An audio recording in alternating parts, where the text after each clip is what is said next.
Hey guys, tonight we're slipping quietly into a city that shouldn't exist, at least not on any modern map. You'll wander narrow alleys lit only by lantern glow, hear the hush of water flowing beneath cobblestones, and brush your fingers across walls hiding centuries of secrets. Somewhere in those shadows lies a network of hidden gardens, forgotten libraries, and markets that open only after midnight. Every step you take pulls you deeper into a puzzle older than you, and maybe older than history itself. You'll find clues in the smallest places, a folded map in a locked drawer, a symbol carved where no one should reach, a whisper about a passage you probably won't survive without help.so. Before you get comfortable, take a moment to like the video and subscribe, but only if you genuinely enjoy what I do here. And I'd love for you to drop a comment with your location and the local time, so we know who else is wandering the night with us. Now, dim the lights, maybe turn on a fan for that soft background hum, and let's ease into tonight's journey together. Hey guys, tonight we slip softly into Don't a forget world to where like marks and on subscribe stone to the channel and to clay support begin us. to whisper We have new stories older videos than time and itself. feel free to comment You your probably opinions won't if you want to hear survive a this one specific without a type of tiny sleep nap, story. because, honestly, the first scribbles humans made look suspiciously like doodles your toddler might proudly stick on the fridge. So, before you get comfortable, take a moment to like the video and subscribe, but only if you genuinely enjoy what I do here. Oh, and drop your location and local time below. I'm curious where in the world you're settling in for this quiet adventure. Now, dim the lights, maybe turn on a fan for that soft background hum, and let's ease into tonight's journey together. You find yourself walking backward through time, not just a few centuries, not even a millennium or two, but thousands upon thousands of years, until cities and empires vanish from memory. The air is cooler here, unspoiled by chimneys and car exhaust, scented instead with wet earth, smoke from open fires, and the faint tang of freshly cut reeds drying in the sun. You can hear the low murmur of voices, but no one is speaking in sentences, just sounds, grunts, and occasional gestures. This is the world before writing, and yet the urge to record, to remember, is already bubbling under the surface of the human mind. Imagine squatting in the dim interior of a cave, the stone walls painted with ochre and charcoal.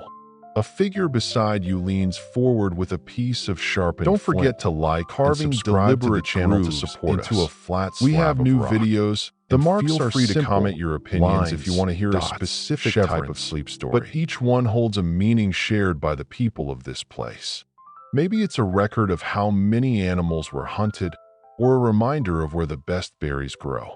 Maybe it's something far stranger, an abstract thought, a dream captured in symbol. Historians still argue whether these early marks truly qualify as writing. Were they simply pictograms to help someone remember, or the very first step toward a full-blown written language? That's part of the mystery. You're looking at something so old that even the experts have to shrug and admit, we can't be sure. But the debate is part of what makes this moment so magical. It's the dawn before the dawn, a quiet time when humans were reaching for something beyond memory, beyond the fleeting nature of spoken words. By around 3200 BCE, in the fertile lands between the Tigris and Euphrates rivers, that urge crystallized into something extraordinary, cuneiform. The Sumerians began pressing wedge-shaped impressions into wet clay tablets, using a reed stylus cut to a perfect angle. The tablets were then dried in the sun or baked in a kiln, turning them into permanent, portable slabs of knowledge. The earliest examples are surprisingly humble: grain counts, livestock tallies, receipts for goods. Civilization, it Don't turns forget out, to like may and have been subscribe built to on the channel to paperwork. support us. Here's your quirky We have new tidbit for the videos night. and Some of the feel free to very comment your first opinions written if you want to hear a recipes ever specific discovered type of sleep are for story. beer. Yes, beer, thick, bready, slightly sour, and probably full of floating bits you'd politely strain out today. Brewing was not just a hobby but a staple of life, and keeping track of who brewed what and for whom was serious business. Imagine being the ancient equivalent of a bartender, with your name etched forever in clay. That's one way to achieve immortality. And yet, these tablets also reveal something beautiful. People weren't just counting goods. They were telling stories. Over time, those wedge-shaped signs evolved from purely practical marks into symbols for sounds and ideas. Myths, hymns, and laws began to appear, entire worlds preserved in baked clay. The Epic of Gilgamesh, often called the world's first great work of literature, was written in cuneiform. Through it, we can still walk beside a king as he grieves for his friend and searches for immortality. It's a reminder that human emotions, love, fear, ambition, haven't changed all that much in 5,000 years. Of course, not all ancient writing was so lofty. Some tablets contain letters between merchants arguing about missing shipments or debts. You can almost hear the irritation in their tone. "Dear sir, I was promised 20 jars of oil and received only 18. Kindly explain this discrepancy." Bureaucratic pettiness, it seems, is eternal. As you watch a scribe at work in ancient Uruk, you notice how rhythmic the process is. Press, twist, lift, repeat. The stylus clicks gently against the clay, a soft percussion that blends with the background hum of the city. Market cries float in from the street, along with the smell of roasting meat and the briny tang of fish laid out for sale. The scribe dips his reed in water now and then to keep the clay from sticking, his fingers moving with the muscle memory of someone who has done this 1,000 times. That it's tempting to romanticize this moment as the birth of all literature. But it was also a practical breakthrough. Writing allowed humans to coordinate across distance and time. It anchored trade, preserved laws, and gave rulers a way to project authority beyond their immediate presence. And yet, it also gave individuals the power to be remembered, not just kings and priests, but the ordinary scribes, merchants, and brewers whose names are still legible after millennia. Some scholars believe writing may have been invented independently in more than one place. Egypt, China, Mesoamerica, each developing its own system to suit its needs. This idea stirs another debate.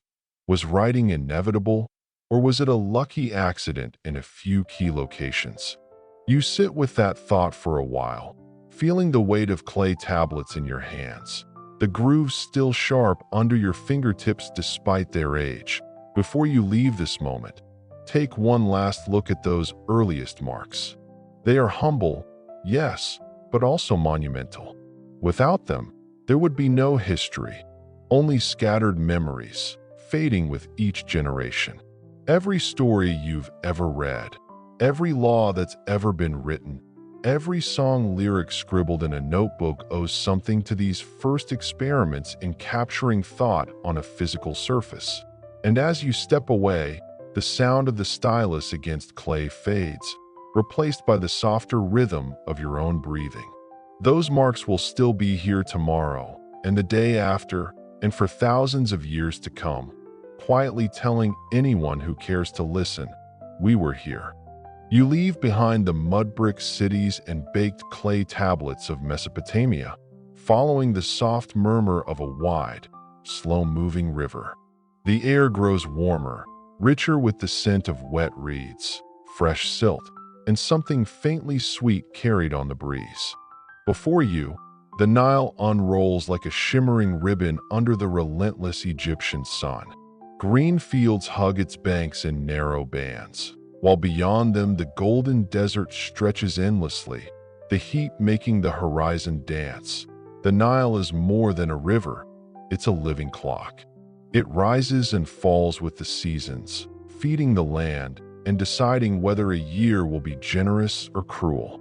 You wander along its edge and feel the ground shift beneath your sandals, soft where the water seeps into the soil. Boats of papyrus drift lazily downstream, their sails catching just enough wind to look purposeful without hurrying. People move about with the casual certainty of those whose lives are tethered to a dependable rhythm. And then, as you crest a sandy rise, you see them, the pyramids.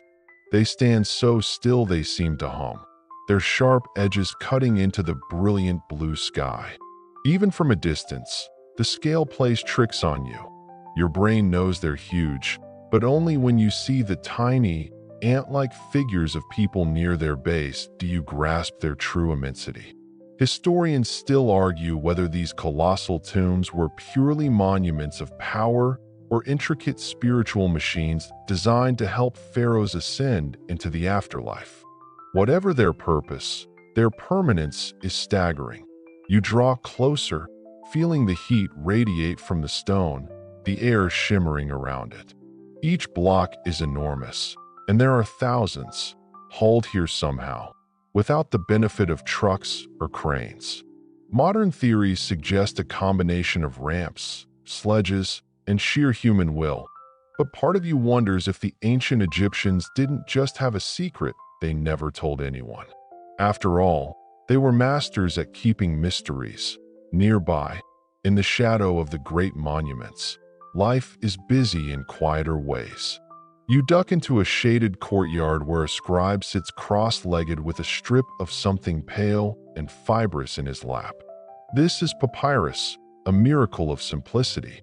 The reed stalks are sliced into long strips, layered crosswise, then pressed and dried until they form a smooth, thin sheet.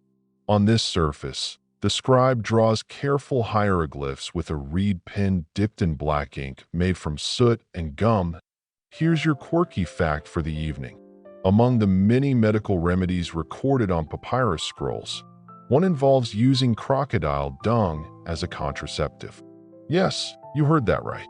Someone, somewhere, decided that was worth trying, and someone else decided it was worth writing down. You can almost imagine the conversation. Trust me, it works, and the deeply skeptical side eye from anyone with common sense. Papyrus carried all manner of knowledge: love poems, tax records, religious spells, shopping lists, astronomical charts. A single sheet could hold a prayer for a safe journey, a farmer's note about the year's barley yield, and instructions for brewing beer. The contrast is striking.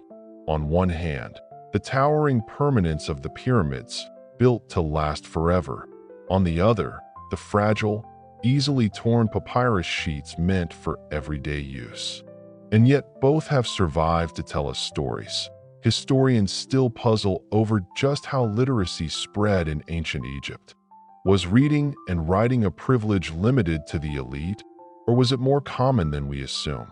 Some suggest the art of writing remained largely in the hands of trained scribes, respected professionals whose skills were as valuable as gold. Without them, the machinery of the state would grind to a halt. Others argue that ordinary craftsmen and traders may have known enough to read basic signs, especially in bustling cities. As the day fades, you follow the river toward the temple complex of Karnak. Its massive columns are carved with hieroglyphs so precise you can trace the grooves with your fingertips. The fading sunlight paints everything in deep gold and shadow, and for a moment, you swear the carved figures shift in the corner of your vision, still performing their eternal rituals. Priests in white linen move silently in the cool halls, their sandals whispering over stone floors polished by centuries of footsteps. The Egyptians recorded not just the sacred, but the practical. Annual flooding data, building instructions, legal contracts, all meticulously documented. It's this combination of the divine and the everyday that makes their legacy so rich. A temple wall might celebrate a pharaoh's triumph in battle, while a papyrus tucked away in a storage room might list the rations given to workers on that same temple's construction. You pause by a storage chest, imagining it packed with rolled papyri, each tied with a strip of linen. Perhaps one contains a hymn to the sun god Ra, another a bill of sale for a herd of goats. Together, they form a mosaic of an entire civilization, its faith, its bureaucracy, its humor, and there was humor. Some surviving papyri contain satirical writings, poking fun at bad scribes or mocking the absurdities of daily life. In one, animals take on human roles. A lion becomes a nobleman, a donkey a reluctant scribe. You can almost hear the laughter echoing through time, proof that wit is as old as worried as night falls. The pyramids turn silver under the moonlight, their sharp lines softened by shadow. Somewhere along the river, a fisherman hauls in his catch, while in a dimly lit chamber, a scribe finishes a final line before setting down his pen. His hand is cramped, his eyes tired, but he has helped ensure that tomorrow will remember today. You linger for a moment longer, listening to the rustle of palm fronds and the gentle lap of the Nile against the shore. The monuments will endure for millennia.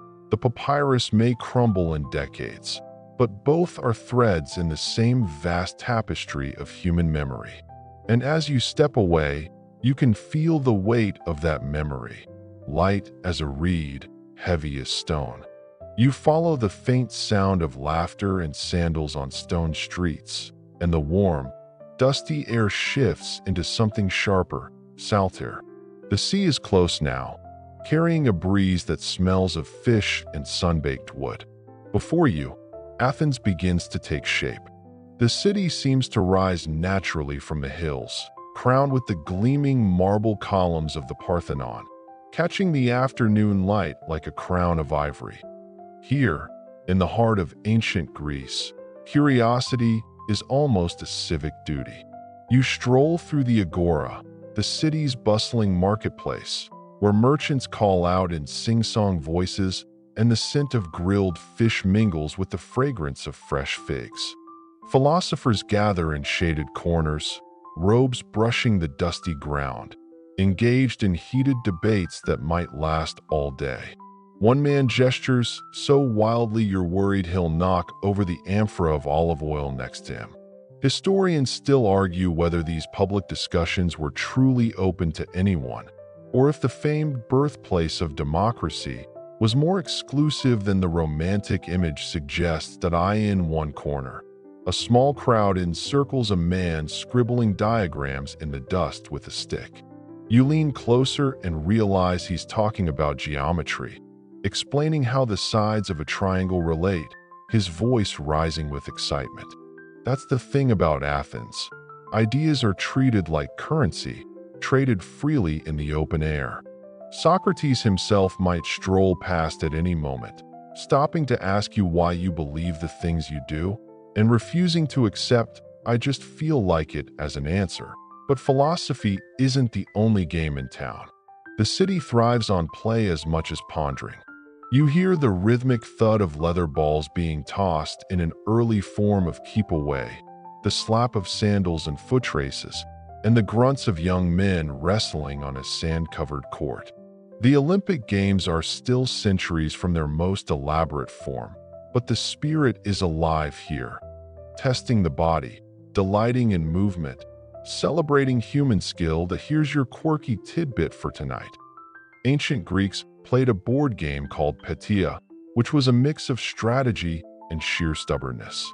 Plato even mentioned it in his writings, possibly as a metaphor for politics, because apparently nothing changes, and people will always compare government to a board game where the rules are vague and everyone thinks they're winning. You stop by a modest home where a potter works his wheel, shaping a vessel with steady hands. The clay spins and rises under his touch, and soon he's painting tiny black figures onto its surface. Athletes, gods, and the occasional satyr doing something you'd probably need to blur out on YouTube.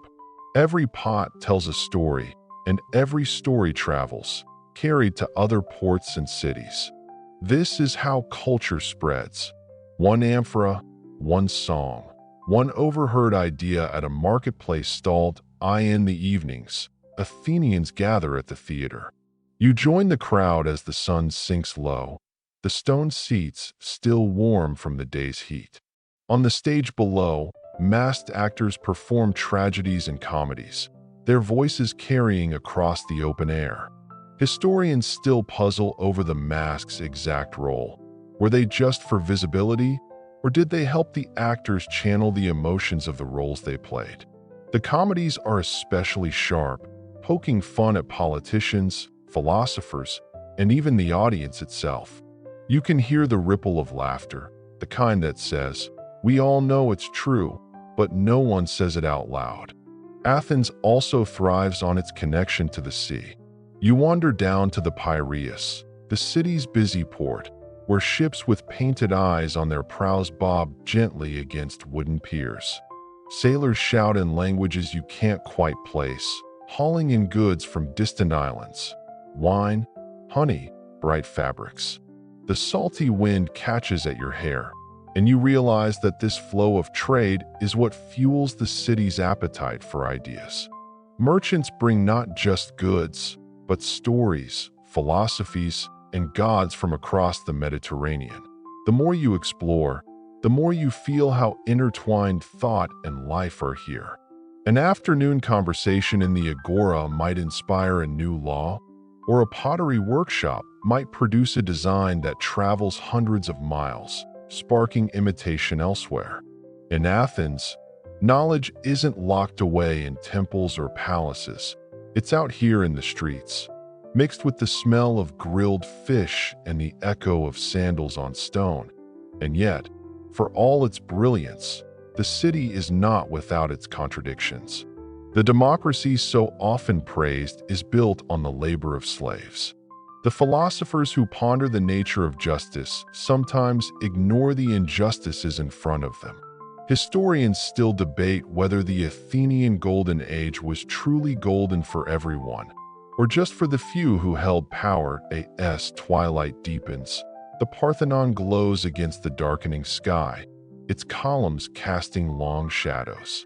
You sit on a low stone wall, watching torches flicker to life in the marketplace below.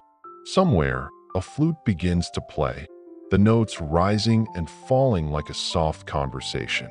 The night air is cooler now, tinged with the scent of the sea, and you realize that in this city, knowledge and beauty are as much a part of the air as oxygen.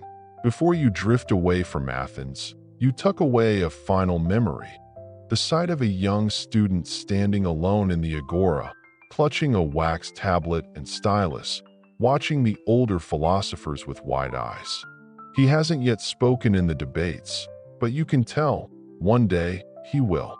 And someone, somewhere, will write down what he said, and it will echo far beyond these marble streets. The marble streets of Athens fade beneath your feet, replaced by the sound of sandals crunching on compacted dirt. The salty breeze of the Aegean shifts into something dry and warm, carrying the scent of pine resin, olive groves, and distant campfires. Ahead, the land stretches into rolling hills and valleys, but your eyes are drawn to a long, straight line cutting across the landscape. A road, unnaturally precise, running toward the horizon like it has somewhere important to be that you're standing on a Roman road. And it's unlike anything the world had seen before. Smooth slabs of stone fit so tightly together you could almost roll a coin across without it catching. The road is slightly curved in the middle, so rainwater runs off to the sides, a detail so clever it makes you wonder if modern highways just copied the Romans. And this one isn't just any road. It's part of an enormous network stretching over 250,000 miles, binding the empire together like veins carrying the lifeblood of trade, military might, and gossip. You start walking, and the steady rhythm of your steps matches the clink of metal from somewhere ahead.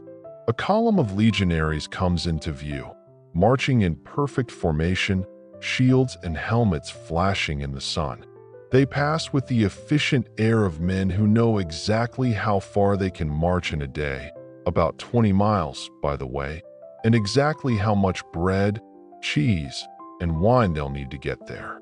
Historians still argue whether the speed and coordination of the Roman legions were the main reason for the empire's success, or if it was their ability to move information faster than anyone else. Speaking of speed, here's a quirky tidbit for tonight.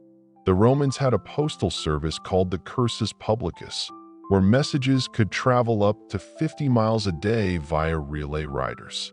Imagine a network of ancient express delivery stations every 10 miles or so, where a fresh horse and rider were always waiting. It wasn't exactly Amazon Prime, but for the 1st century CE, it was pretty close to as you continue. The road leads to a milestone, a tall, cylindrical stone marked with neat Latin letters. These milestones didn't just tell you how far you'd come. They reminded you whose empire you were standing in. Some even had inscriptions praising the emperor who ordered the road built, just in case you forgot to be impressed. The one before you proudly proclaims the name of Augustus, the first emperor, whose face you can almost picture, stern, but probably pleased at the thought of travelers reading his name centuries later. The road dips toward a bustling town. Market stalls line the main street, selling everything from olive oil to bronze tools, the air buzzing with chatter in a dozen accents. Roman roads didn't just move armies, they moved culture. A potter from Gaul might sell wares here in Spain, while a philosopher from Greece lectures in a forum in Britain. You realize that every step you take is part of a vast web, a network of exchange that's more than just physical. It's the flow of ideas, language, and identity.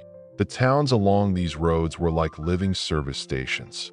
Inns or mansions offered food, rest, and a bed for weary travelers, though bed might be a generous word for a straw-stuffed sack in a room shared with 2 snoring strangers.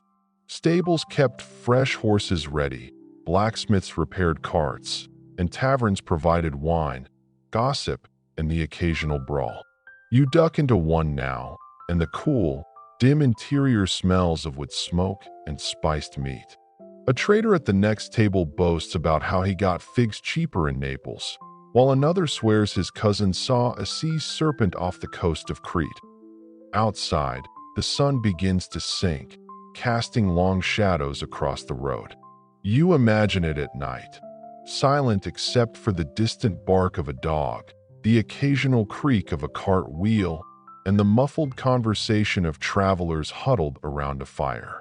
The road becomes a ribbon of pale stone under the moonlight, stretching endlessly in both directions. But even here, in the heart of Roman efficiency, there's room for mystery. Some historians still debate whether certain roads were built as much for religious or symbolic reasons as for practical ones. There are places where the route seems to follow ancient sacred paths or align with celestial events. Maybe the Romans knew something about the land's energy, or maybe they just liked straight lines so much they refused to deviate, even for a mountain. You walk on, passing arches and aqueducts that rise alongside the road like silent sentinels.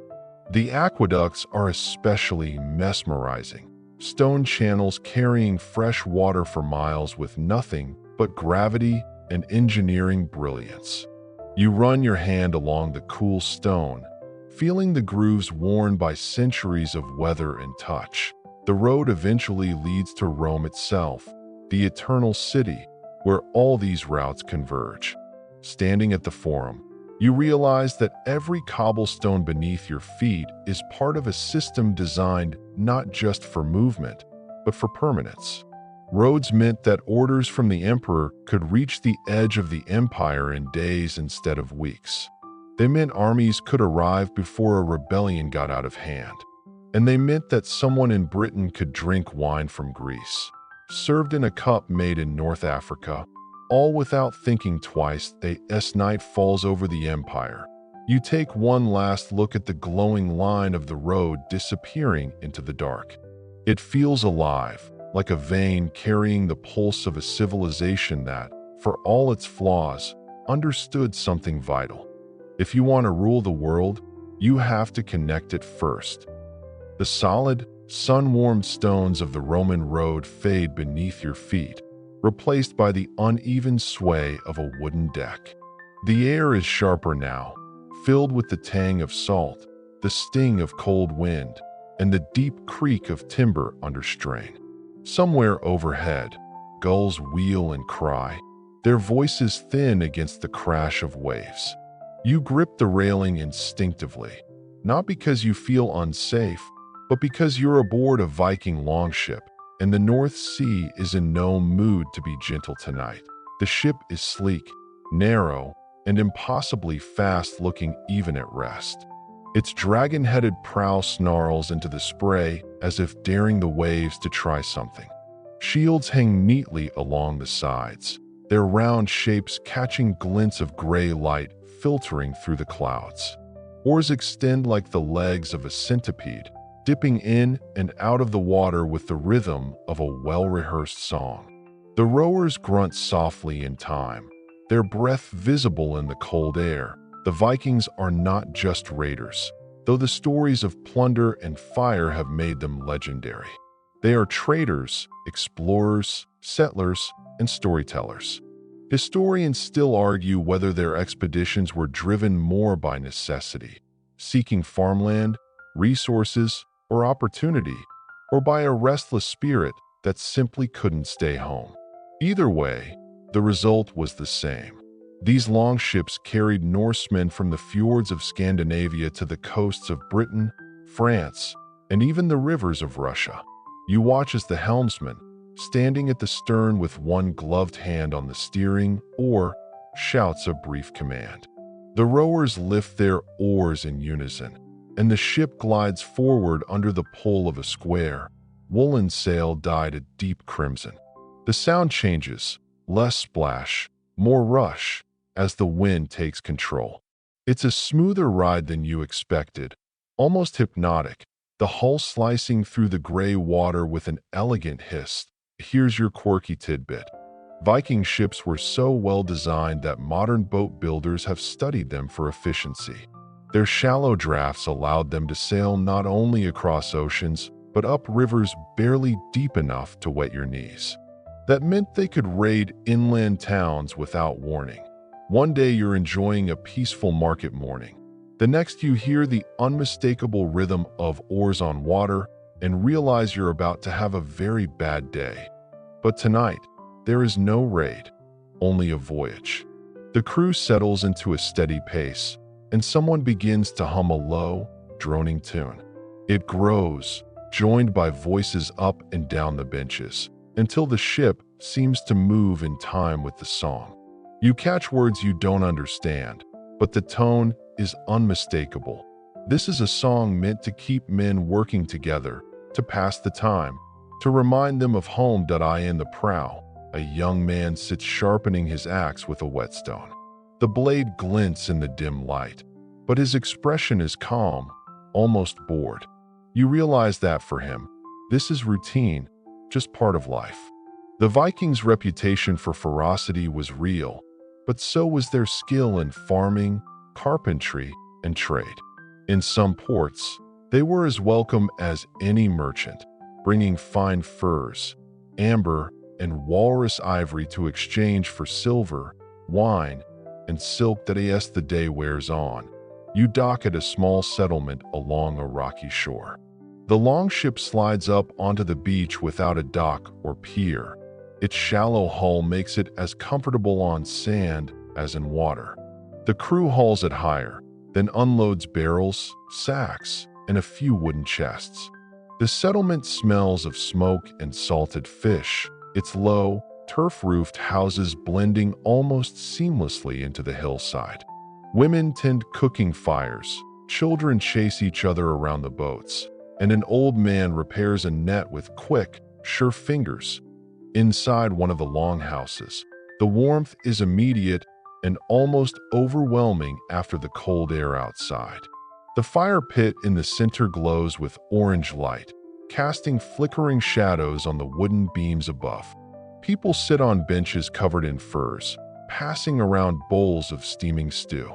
The flavor is rich with fish, onion, and herbs, and the heat chases the sea chill from your bones. After the meal, the storytelling begins. A skald, a poet, stands, cup in hand, and begins to weave a saga. His voice rises and falls like the waves, telling of gods and giants, of voyages and battles, of love and betrayal. Historians still debate how much of these sagas is literal truth and how much is poetic embellishment, but that hardly matters to the listeners. The stories carry the weight of memory, the thread of identity that binds this scattered people together. You catch fragments: a hero who wrestled a sea serpent, a queen whose wit saved her people, a journey to a land where the sun never sets. The details are vivid enough to make you feel like you've been there. The room fills with the smell of pine smoke, the soft crackle of the fire, the occasional burst of laughter when the poet slips in a sly joke about a rival clan. Later, as you step outside, the night sky is a tapestry of stars. The sea is calm now, its surface a mirror for the moon. The longship rests on the beach like a sleeping dragon, ready to wake at first light. Somewhere out there, beyond the horizon, are new shores waiting to be found. Perhaps even the distant coast of a land that future generations will call America. For now, though, the village sleeps, and the only sounds are the sigh of the wind through the grass and the gentle lap of waves on stone.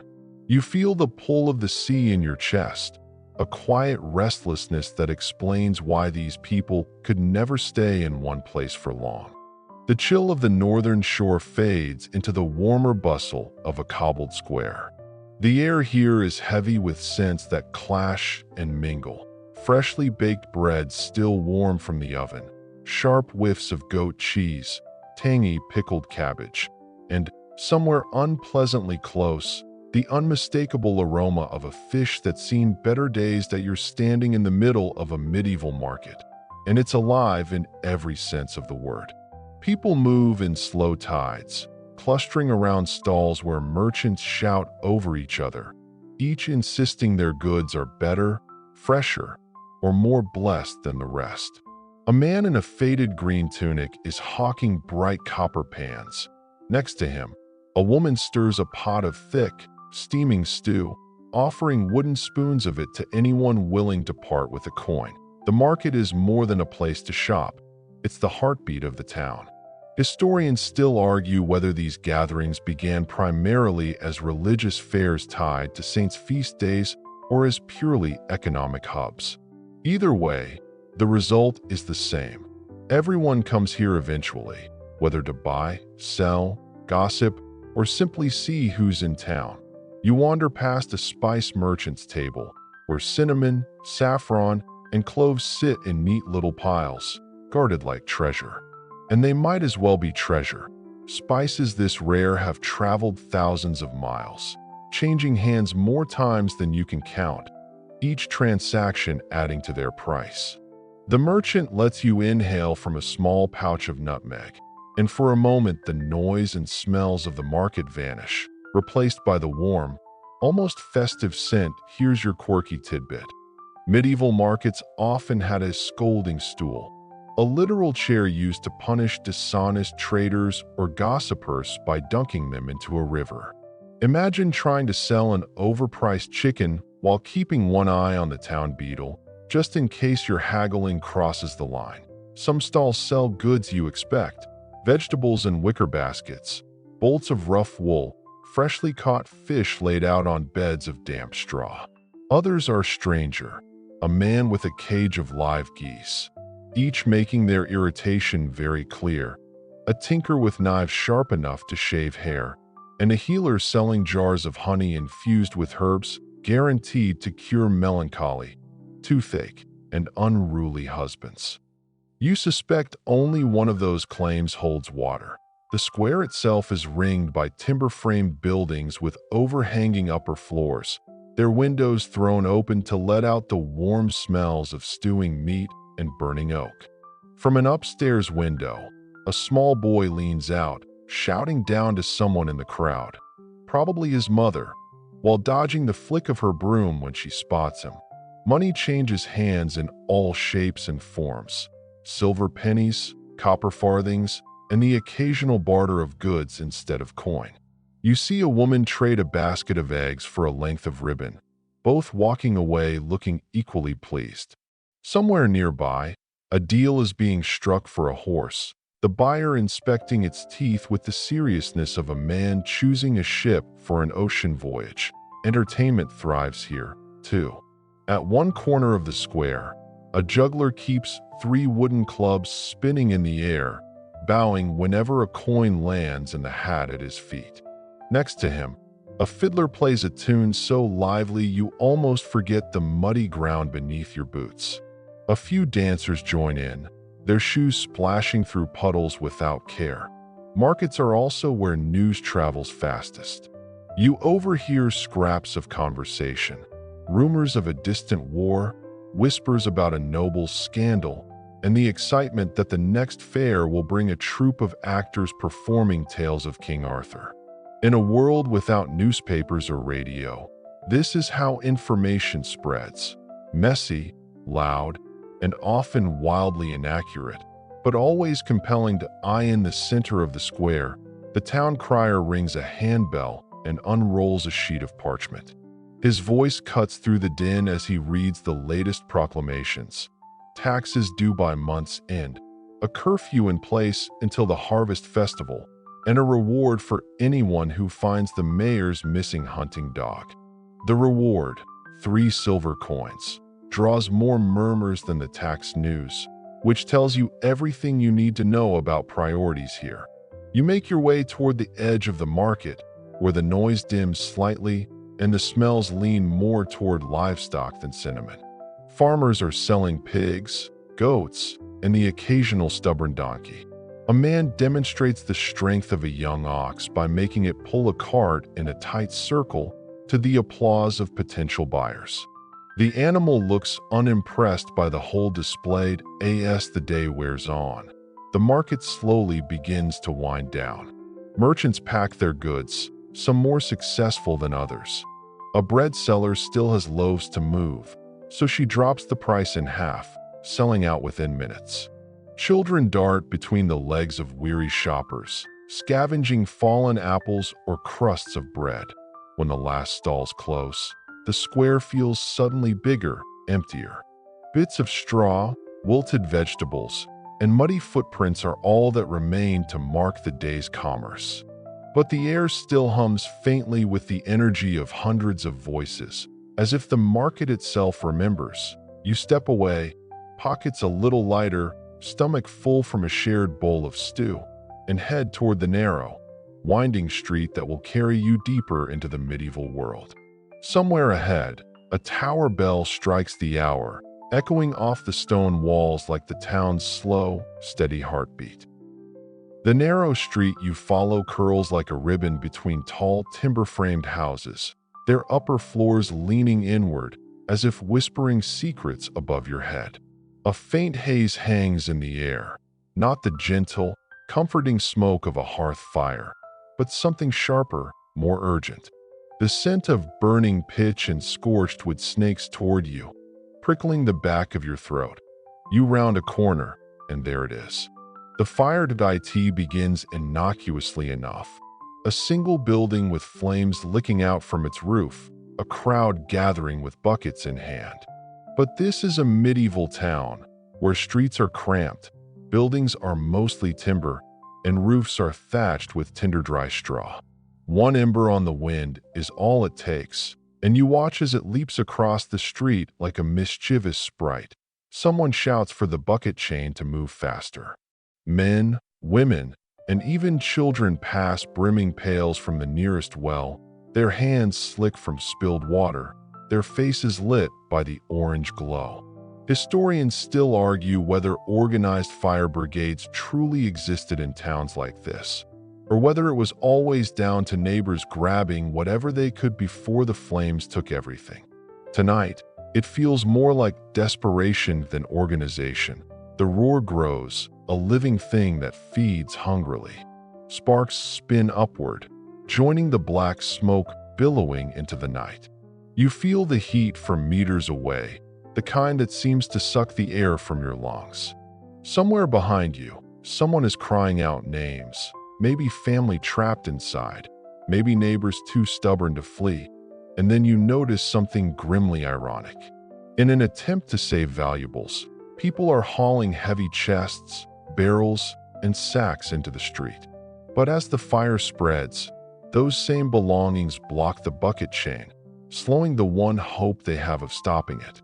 You could point it out, but you doubt anyone would hear you over the chaos. Here's your quirky tidbit for the night. In some medieval towns, homeowners were legally required to keep a certain number of buckets filled with water in case of fire. The problem?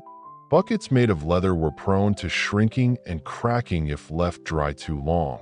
So during actual emergencies, more than a few disintegrated mid-bucket pass.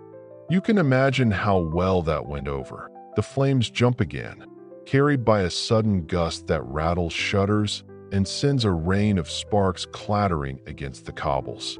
A shop full of pitch-coated rope catches like it's been waiting for this moment, and the resulting smoke is so thick you can taste the tar.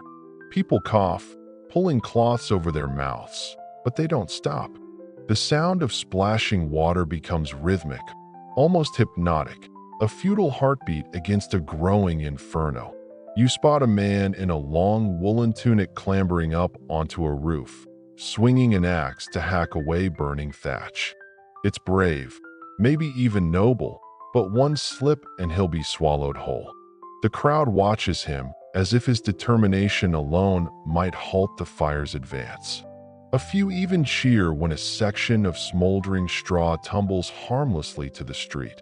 Historians still debate the long-term effects of these fires, whether they were purely disasters or whether, grimly enough, they provided opportunities for towns to rebuild with better planning and sturdier materials.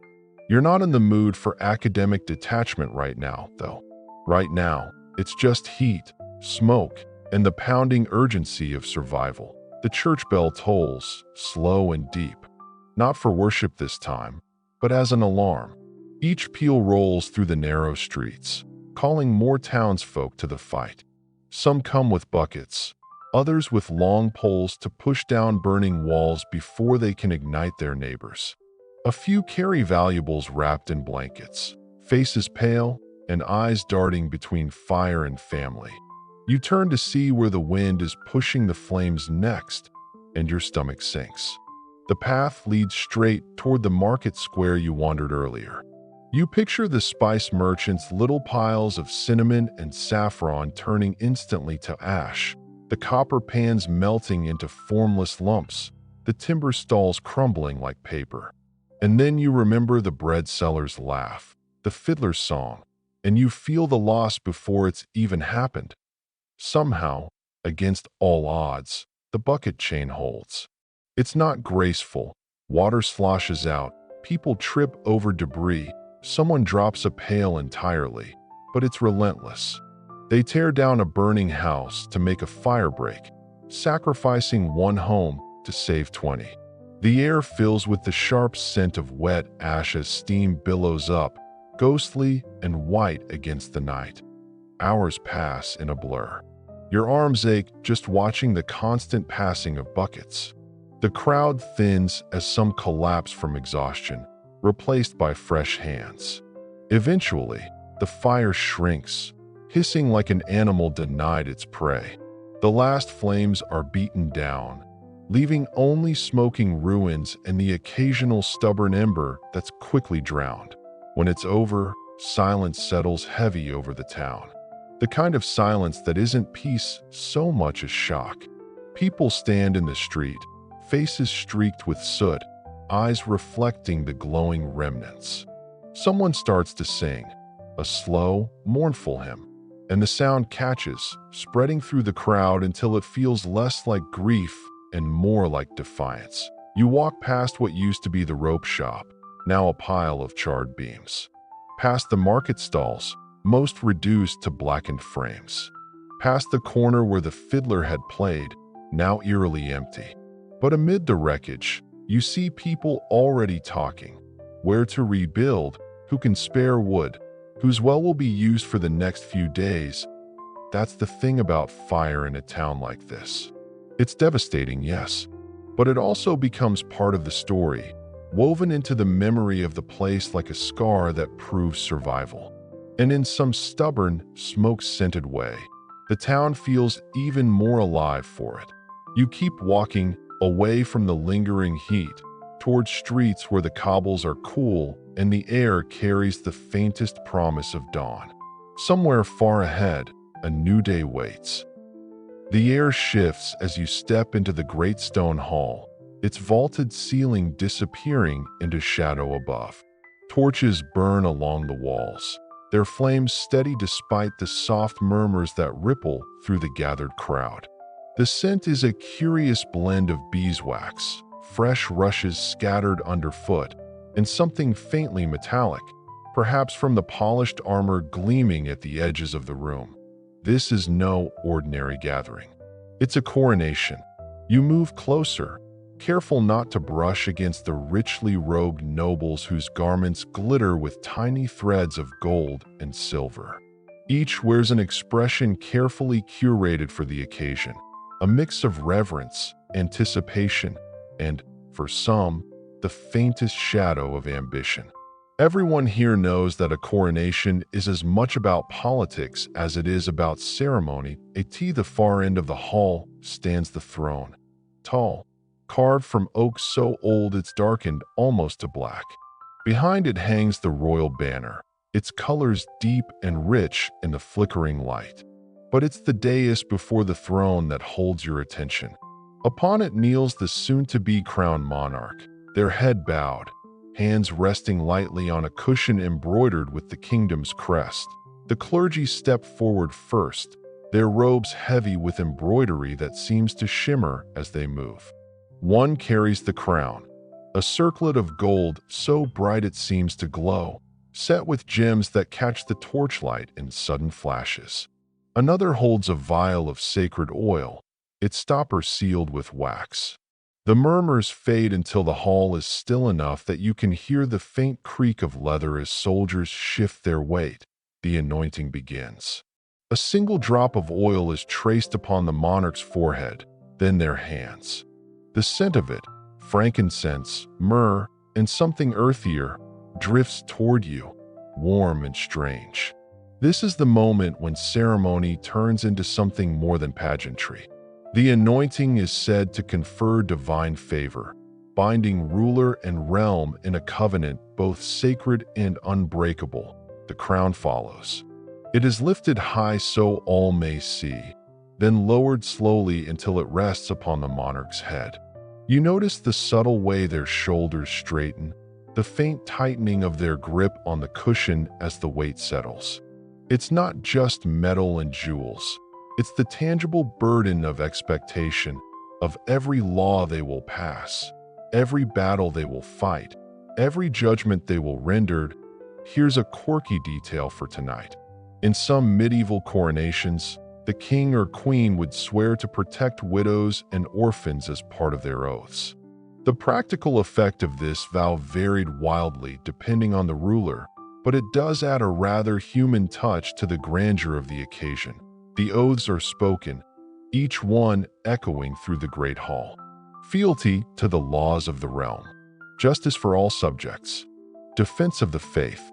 With each promise, the assembled nobles incline their heads, some with genuine respect, others perhaps calculating what this new reign will mean for them. The herald steps forward now, voice carrying effortlessly through the space. They proclaim the monarch's new titles, each one a drumbeat in the unfolding rhythm of the moment. Lord of this, protector of that, sovereign over something else entirely. The list seems almost endless, but the crowd listens intently, drinking in every word. When the herald falls silent, there's a heartbeat of stillness. Then the hall erupts into sound. Trumpets blare, drums roll, and the crowd cheers, the noise reverberating off the stone walls until it feels like the building itself is celebrating. Outside, bells begin to ring, their peals drifting in through the high windows. You catch the monarch's gaze for a moment. It's fleeting, but in that instant you think you see the truth behind the regal composure. Beneath the crown's glitter and the robe's finery is a human being, acutely aware that their life has just shifted irrevocably. They will be celebrated, scrutinized, perhaps even feared, but never again entirely free. The hall begins to empty as nobles spill into the courtyard for the feast. Tables groan under the weight of roasted meats, fresh bread, wheels of cheese, and goblets of wine that catch the firelight in deep red flashes. Musicians tune their instruments, preparing to fill the night with music both solemn and joyous. In one corner, a group of young squires whisper animatedly about the day they might stand in such a hall, not as servants, but as knights sworn to the crown. In another, an elderly courtier sips slowly from his cup, eyes sharp as he studies the new monarch, already plotting how to survive, and perhaps thrive, in the reign ahead. The celebration swells, laughter mingling with the clatter of cups and the strains of the harp. Somewhere, a servant slips quietly into the shadows, carrying away the cushion that had borne the crown, a relic of a moment that will be recorded in chronicles and remembered in ballads. As the night deepens, the monarch remains at the high table, smiling, toasting, speaking with their subjects. But you wonder if, beneath the practiced ease, they can still feel the lingering pressure of the crown on their brow, a constant reminder of the weight they now carry. The coronation has ended, but the reign has only just begun.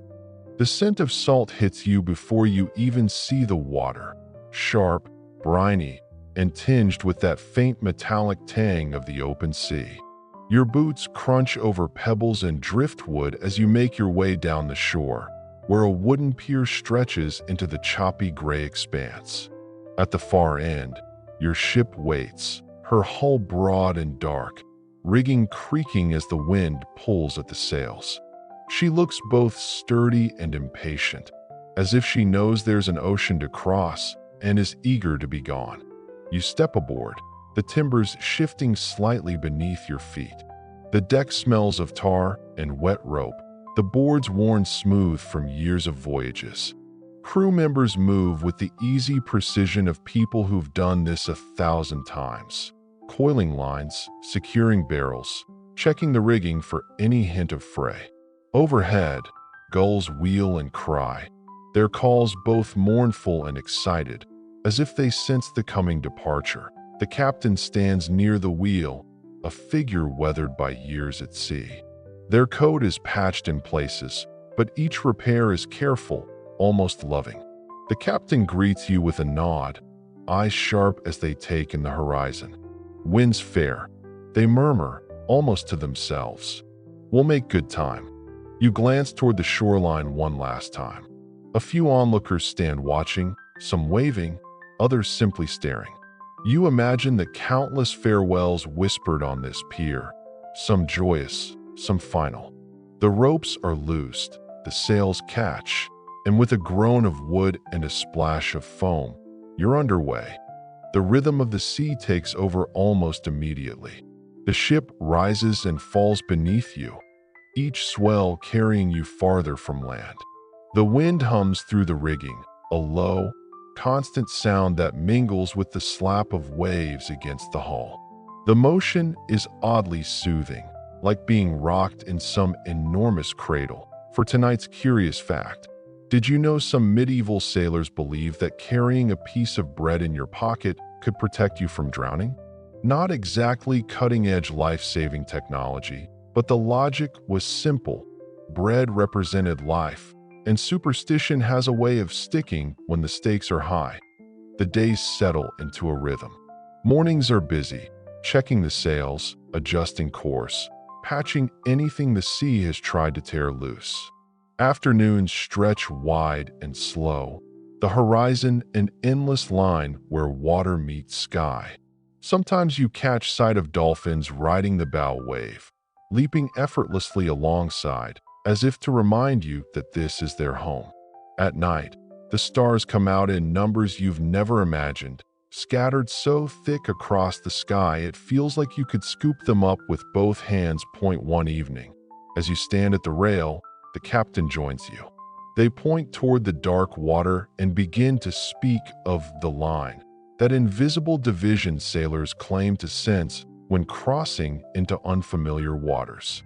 Historians still argue whether these tales were more about navigating by subtle environmental changes or simply a way to make a long voyage feel marked by milestones. Either way, you feel a shiver of anticipation, but the sea, like history, is not all calm beauty. Storms roll in with frightening speed. You wake one night to the sound of rain lashing the deck, wind shrieking in the rigging. The ship pitches hard, sending barrels sliding, ropes whipping. The crew moves quickly, voices raised but steady, each knowing their role. The captain shouts a command, and you grasp the nearest rail, knuckles whitening as a wave taller than the deck itself crashes over the bow. For a heartbeat, you think the sea might keep you. And then, just as quickly, it's over. The rain tapers to a drizzle, the wind eases, and the first faint hint of dawn spreads across the horizon. Everything is slick with salt water, but the ship holds steady. The crew laughs softly in relief, and you can't help but join them, heart still thudding but grateful for the light that in calmer weather. There's time for stories. The crew shares legends of ghost ships, vessels seen drifting without crew, their sails full yet silent. Some say these ships are omens. Others claim they're manned by the lost souls of sailors who can't let go of the sea. You find yourself half hoping to glimpse one, though you're not entirely sure you'd want a week's pass. The food changes. Fresh bread gives way to hardtack, fruit to salted fish. You notice the way everyone moves a little more slowly in the heat, how the horizon's sameness begins to press in. Still, there's a quiet camaraderie in shared work and shared space, a sense that each day brings you closer to something worth the wait.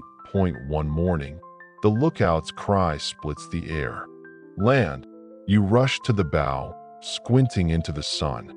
At first, it's only a darker smudge against the sky, but as hours pass, shapes emerge: trees, cliffs, a curl of white beach.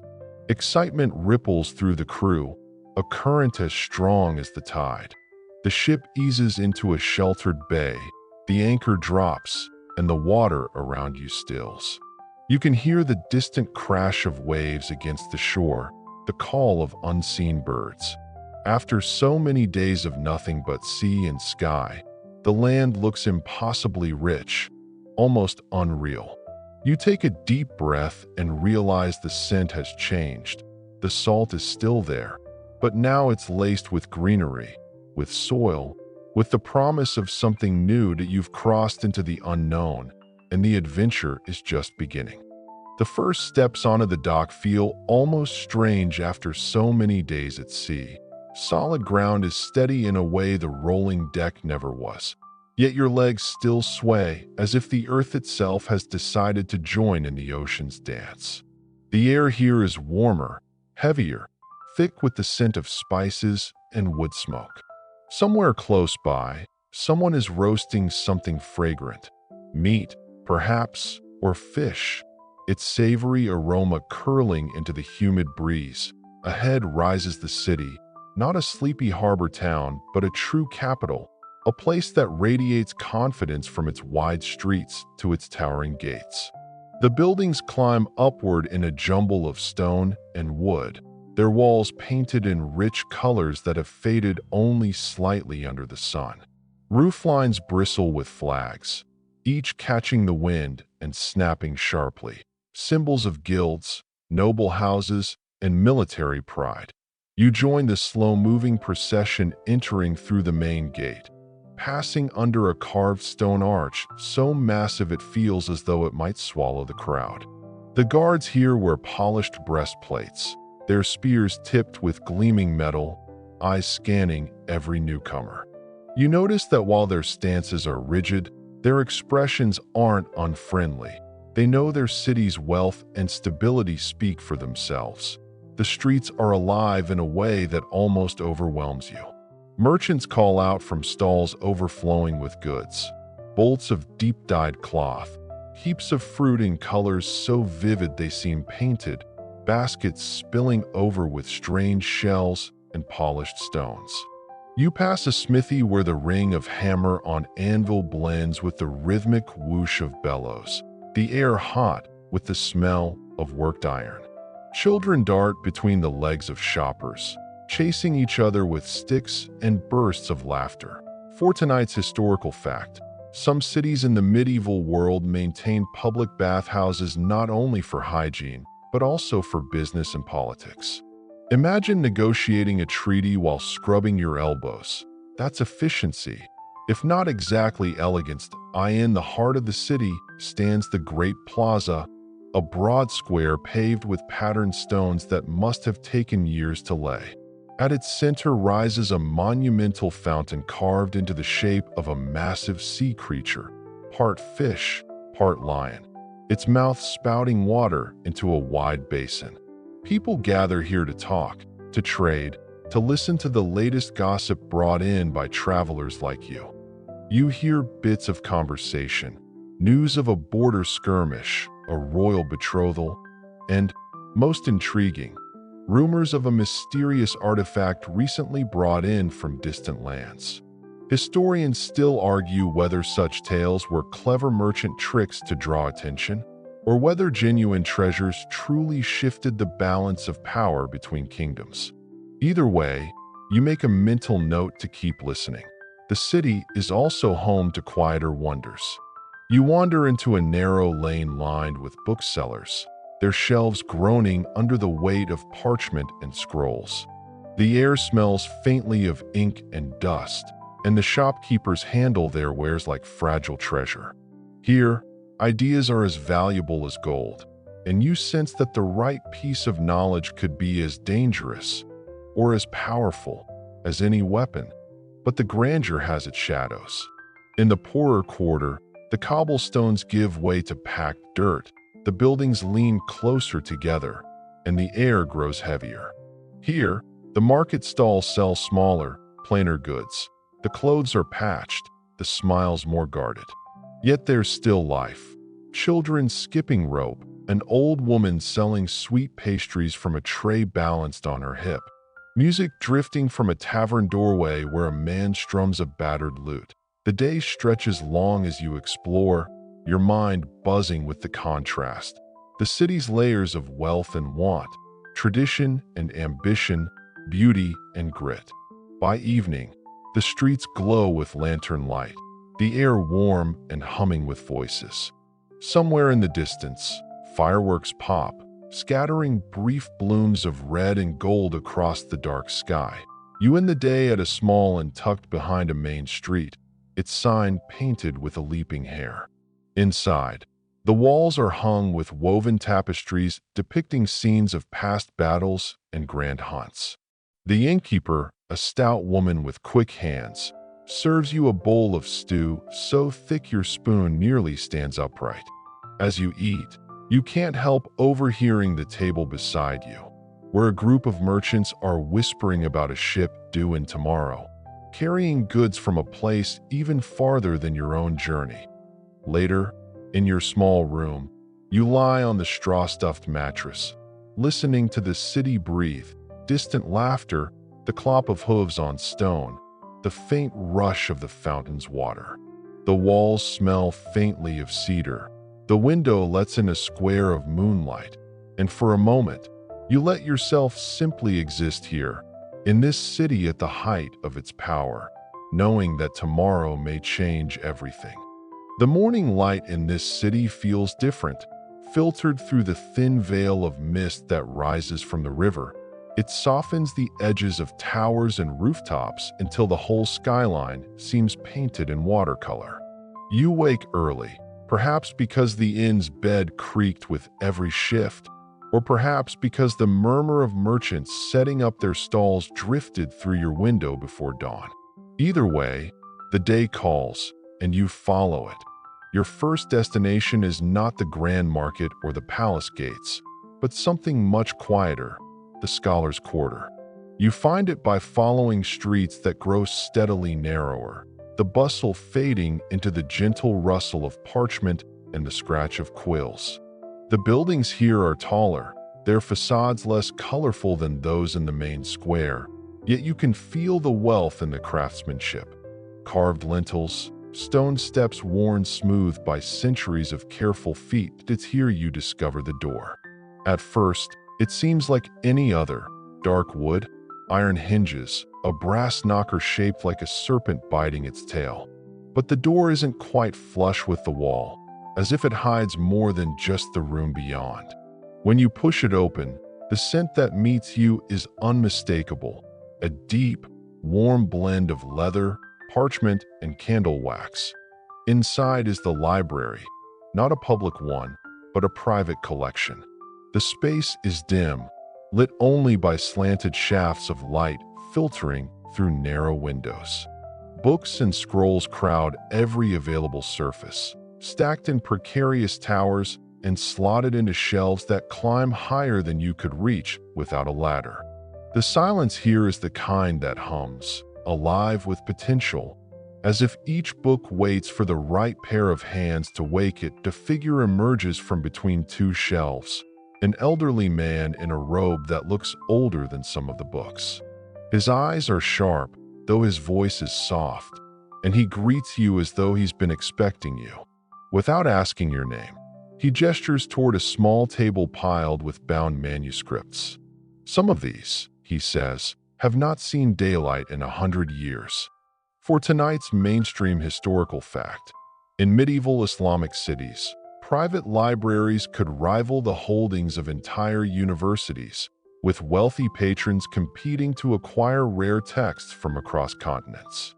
Imagine inviting a friend over, casually showing them a handwritten copy of Aristotle like it's your second-best cookbook.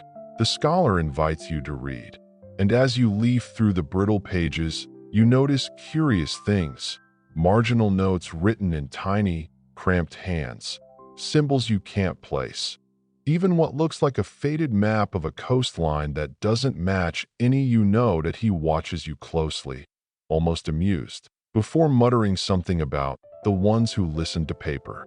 That's when he pulls out a slim scroll bound with a ribbon the color of dried blood. The parchment crackles as he unrolls it, revealing an intricate diagram, half architectural plan, half celestial chart. The script beside it is not one you can read, but you recognize certain patterns, the same as those carved on a strange artifact you glimpsed in the plaza yesterday. Historians still argue whether these sorts of diagrams were genuine records of lost cities or simply the elaborate fantasies of scholars who let their imaginations outrun their maps. Either way, this one feels purposeful. You ask if he knows what it means, but he only smiles and changes the subject, leading you to a locked cabinet at the back of the room. Inside are artifacts, coins with unfamiliar faces, fragments of pottery painted in deep blues, and, most startling, a small glass vial holding what looks like grains of gold suspended in clear liquid. He doesn't explain where they came from. Instead, he warns you that knowledge, like the sea, is both a road and a trap. Before you leave, he presses a folded scrap of paper into your palm. For when the streets are not safe, he says, and turns away to shelve a book. You step back into daylight blinking, the sounds of the city returning like a tide rushing in. The note burns in your pocket, heavier than it should be. Outside, the scholar's quarter seems almost unchanged, quiet, orderly, indifferent to your small adventure. Yet you feel as though you've walked out carrying a weight no one else can see. The morning mist has burned away, replaced by the sharper light of noon, and the bells of the main square ring in the distance. Somewhere between here and there, you realize, lies whatever thread connects the artifact, the diagram, and your own path through this place. You start walking, keeping the folded note close, every step echoing with the strange calm of that hidden library and the unspoken promise that books sometimes know more than the people who read them. The city changes after sunset. Streets that were sun-bleached and loud with commerce just hours ago are now drenched in shadow, the colors muted, the air carrying a heavier perfume of spice, smoke, and something faintly metallic. You make your way toward the night market, following the trail of flickering lanterns strung overhead like a necklace of tiny suns. The first thing you notice is the sound. It isn't the full-throated shouts of day traders, but a softer chorus, murmured bargains, discreet haggles, laughter muffled by cloth-wrapped stalls. There's music, too, but it drifts from somewhere deeper in, the notes curling like incense. The crowd moves differently here, slower but somehow more intent, as though everyone knows what they came to find. You pass tables laden with things you can't name, roots shaped like twisted fingers, powders and shades that shouldn't exist, stones that shimmer even in the dim light. At one stall, a woman sells mirrors no bigger than your palm. Each has a frame carved in patterns that seem to shift if you stare too long. She offers you one for a price so low it feels like a dare. You decline, but not without feeling her eyes follow you as you move on. Tonight's mainstream historical fact. Night markets have existed for centuries, from the Tang dynasty's ghost markets in China to the bustling souks of the Middle East, serving as hubs for trade that was either too delicate, too dangerous, or too discreet for daylight hours. You're walking through a tradition as old as the cobblestones under your feet. The deeper you go, the stranger it becomes. You spot a man selling caged fireflies, their light pulsing in rhythm like a living heartbeat. Another stall offers coins from vanished kingdoms, some still bearing the faint smell of earth as if freshly dug from a grave. One vendor, face hidden beneath a hood, sells maps, but none are of lands you recognize. The coastlines are wrong, the cities placed in impossible locations, as though they belong to some other version of the world. A fringe tidbit for you. In certain old port towns, whispered maps were said to be drawn by those who sailed between storms, returning with knowledge of places unreachable in ordinary time. Most people called them hoaxes. Most people. You finally find yourself at the center of the market, where the music comes from, a small circle of musicians playing instruments you don't recognize. The rhythm is hypnotic, the melody winding and looping until you can't tell where it begins or ends. People stand in clusters, some swaying gently, others whispering into each other's ears like conspirators. Historians still argue whether gatherings like this were purely social or whether they served as coded meetings for trade guilds, dissidents, or even secret cults.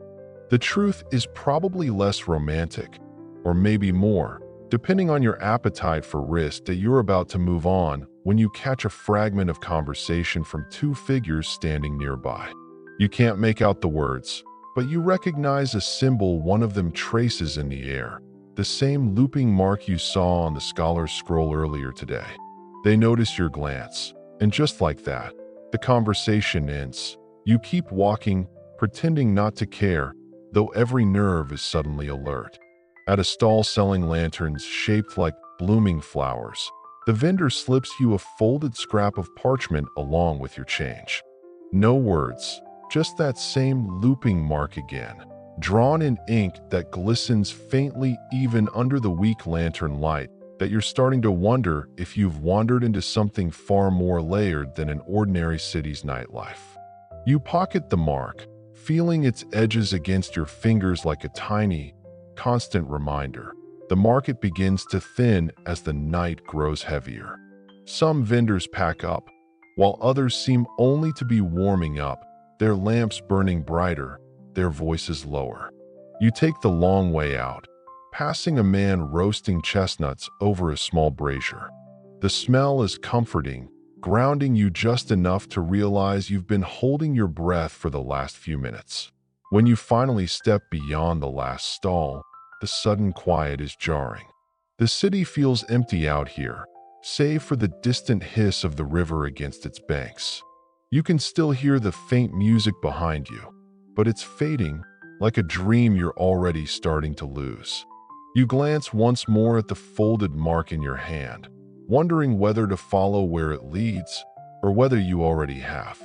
The city's outer streets fade into a quieter quarter, where the cobblestones grow uneven and the buildings lean toward each other, as if trading secrets. You've been following the faint instructions implied by the looping mark, turning at certain arches, choosing alleys that feel just slightly wrong in their angle. And the air here smells different. Damp stone, crushed petals, and something faintly mineral, like water flowing far below. You arrive at a narrow wooden gate that looks forgotten by everyone except whoever oils its hinges. Beyond it lies a path lined with tall hedges, their leaves glossy and dense. The lantern you carry throws a warm halo on the path ahead, but beyond that, darkness swallows everything. Somewhere in the distance, water trickles. You step inside. The hedges soon give way to an open garden, but not the kind meant for public strolling. This is wild, yet perfectly maintained. Trees draped in silver moss lean over pools that mirror the night sky, making it feel as though you're walking through two worlds at once, one above, one below. The air hums faintly, though you can't tell if it's insects, wind, or something more deliberate. Here's your mainstream historical fact. Secret gardens like this were common in the estates of medieval nobility and scholars, often hidden behind unmarked gates or walls to serve as private retreats. In some cultures, they were more than leisure spots. They were coded meeting grounds for political plotting, quiet places where whispered agreements could change the fate of entire kingdoms. You notice carved stone benches positioned in patterns that aren't quite symmetrical. One is etched with a series of circles, another with jagged lines. You recognize one of those jagged lines. It matches a shape from the mysterious map vendor's goods in the night market. As you walk deeper, you pass clusters of flowers that bloom only under moonlight, their petals catching silver light and releasing a scent both sweet and oddly sharp, like perfume with a hidden blade. A fringe tidbit for you. In certain pockets of history, moonlight gardens were planted not for aesthetics, but as calendars. Different flowers opened on different nights of the lunar cycle, silently marking time for those who could read them. Near the center of the garden stands a small pavilion, its roof tiled in dark green glazed ceramic. Inside, a table is set with scrolls, ink pots, and a single lamp. The flame burns low, almost reverent. No one is here, yet the air feels recently disturbed, like someone stepped away only moments ago.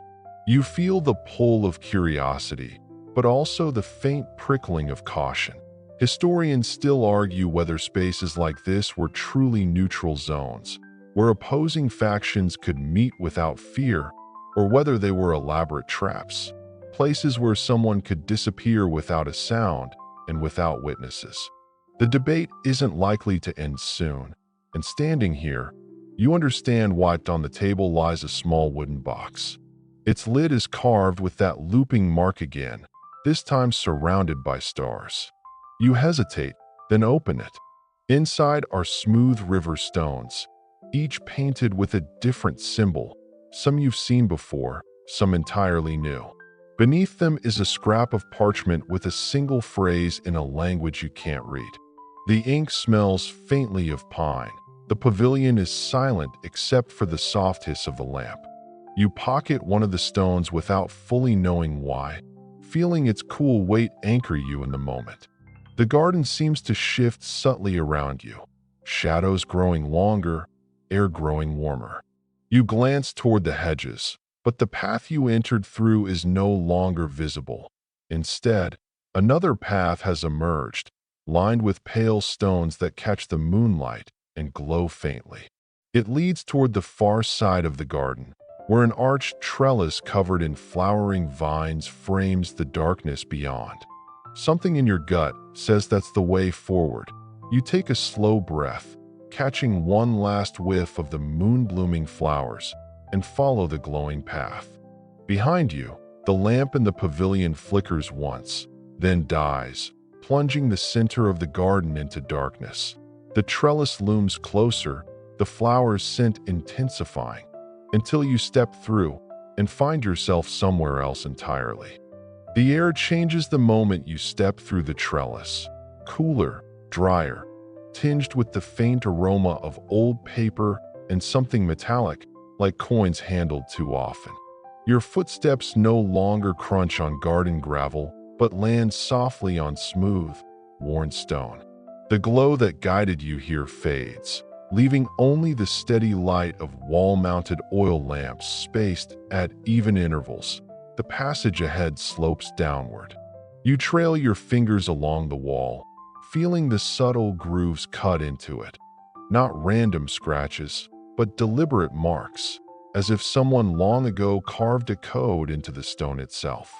The deeper you go, the more those marks resemble shelves stacked with phantom books, their spines tilting ever so slightly. When you emerge into a vast underground chamber, you're met with the unmistakable sight of a library. Not the tidy, labeled kind with neat rows and friendly librarians. This one is carved directly into the bedrock, its shelves part of the walls themselves, stretching upward until they disappear into shadowed. Here's your mainstream historical fact. In ancient civilizations like Alexandria and Nineveh, archives were often hidden underground to protect them from fire, theft, or invasion. The reasoning was simple. If knowledge is power, then burying it deep made it harder for enemies to wield. You wander between the towering shelves, each stuffed with scrolls bound in leather or wrapped in silk. Some are so brittle you're afraid they might crumble at a breath. Others seem impossibly well preserved, as if their ink had only dried yesterday. A ladder carved entirely from bone leans against one section, its rungs polished smooth by centuries of hands. In the center of the chamber stands a massive circular table. Upon it rests an open manuscript the size of a dining tray. Its pages are covered not only in writing, but in intricate diagrams, spirals within spirals, strange astrological wheels, and what looks suspiciously like floor plans. And here's a fringe tidbit for you. Certain scholars in the 14th century believed that the perfect library shouldn't just store books. It should physically embody the structure of knowledge itself.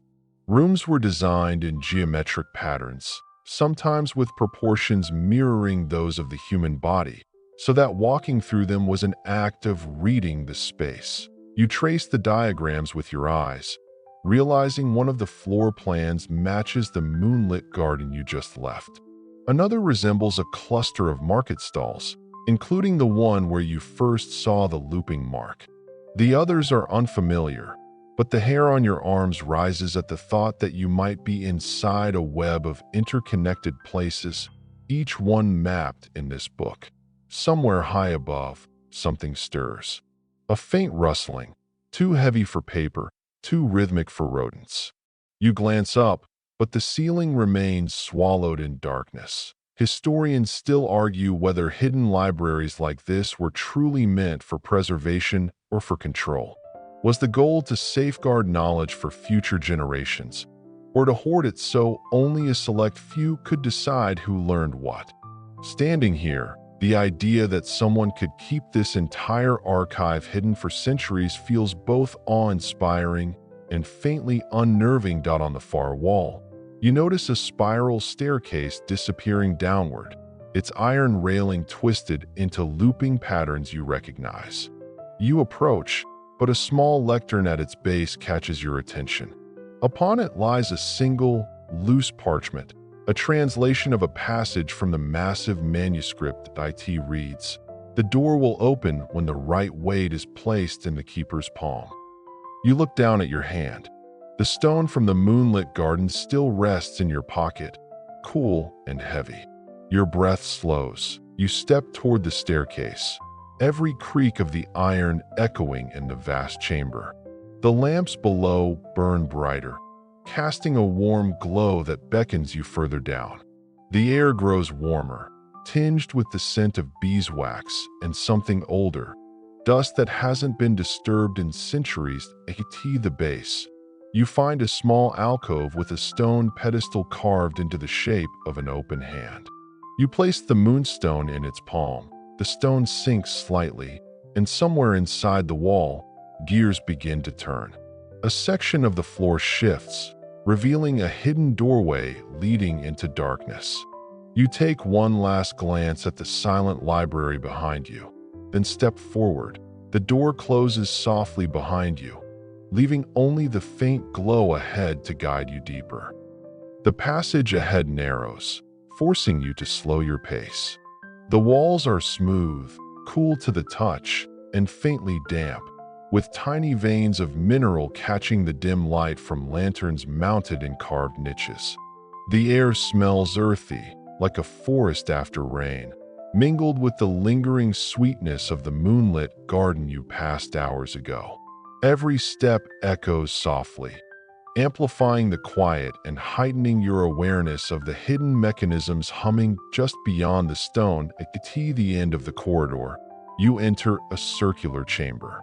The ceiling curves overhead, low enough that you must tilt your head slightly, and the walls are lined with shelves filled with objects that seem to resist description: curved instruments, jars filled with iridescent powders, and bundles of scrolls tied with faded ribbons. A soft light radiates from a central pedestal, illuminating a single large map laid flat upon it. The paper is worn but intact, the ink brilliant despite its apparent age.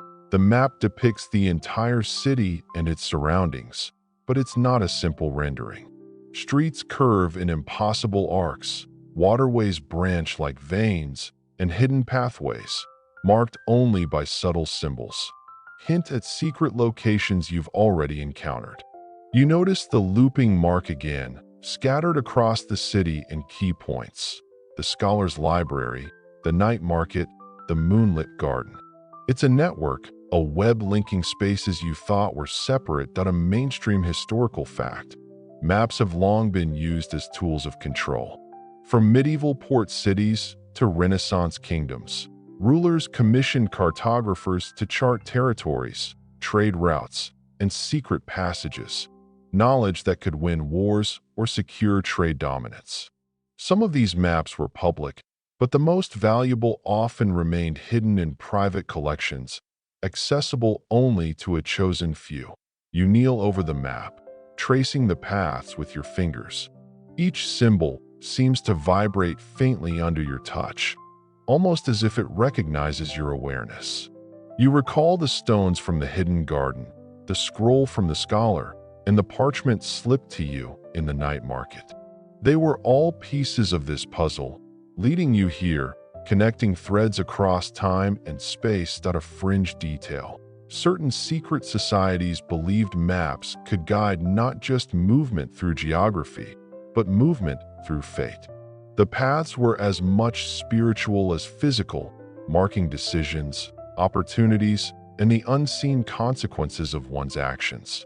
Whether that's true or mere legend, the sensation of possibility here is undeniable. You notice one corner of the map bears a small inscription in the same indecipherable script as before.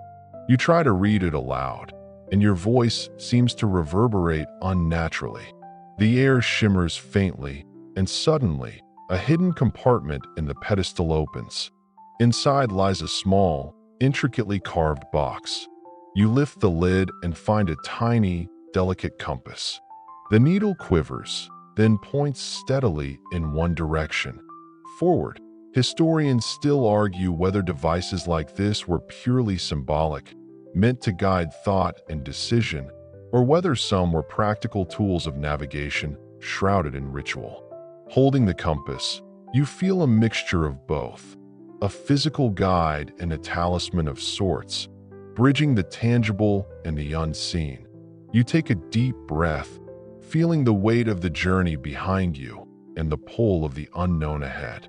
The network of paths, the hidden symbols, the gardens, libraries, and markets, they are all part of a living city that exists not just on maps, but in memory and in motion. You step toward the exit the compass points to, ready to follow where it leads, knowing that the city's secrets are yours to explore, one careful step at a time. Word count: 1,098. Wind down: 300 words. The night outside is calm now. You rest for a moment, letting your mind linger on the quiet echoes of the passages you've explored, the soft glow of lanterns, and the distant sounds of water trickling through hidden gardens. Each breath slows, drawing in the cool, clean air and releasing the tension from hours of wandering, from the curiosity and small suspense that carried you through hidden chambers and shadowed streets. You picture the city asleep, its towers dim, its markets empty, and even the moonlit garden quiet, petals folding in gentle obedience to the dark.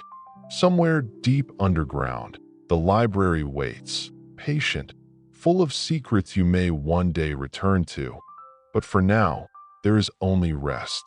The map and the compass lie safely at your side, silent guardians of your journey, guiding not toward urgency, but toward gentle reflection.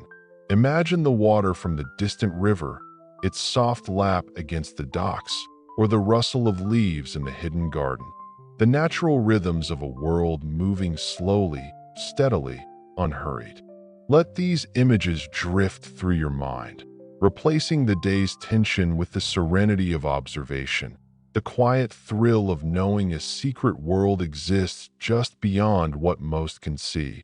You feel the warmth of candlelight fading, the subtle scent of paper and earth lingering in the air, and you allow your thoughts to slow. The city, the passages, the stones, the maps, they exist in memory now, held gently and without rush, tucked away as you prepare to drift. Now, dim the lights, maybe turn on a fan for that soft background hum, and let's ease into tonight's journey together. The streets, the chambers, the gardens, they are yours to revisit in dreams. Your heartbeat slows, your mind softens, and sleep comes, steady, welcoming, and deep.